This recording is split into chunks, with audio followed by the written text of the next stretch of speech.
So right now I'm running OBS 29.1.3, and with this version I no longer need to record in MKV.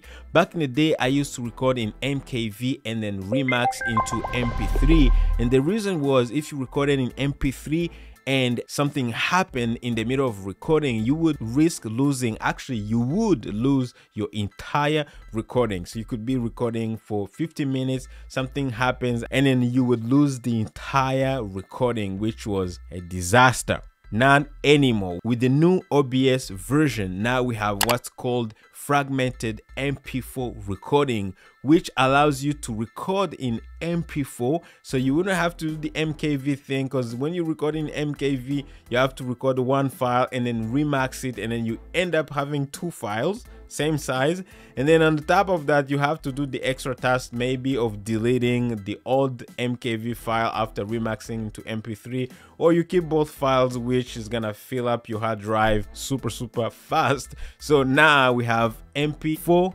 only. All you need to do is you go to OBS, and then what you do, go to settings, and then in your output tab here, go to recording. Of course we are in the output mode, is actually advanced, and then where you need to go is actually going to be here, right here, where it says recording format. Okay, for the recording format it used to be MKV, this one right here, but we don't need it anymore because we have what's called the fragmented MP4, and then hit apply and hit OK. So guys, that's how you actually do that. So no MKV, no remaxing.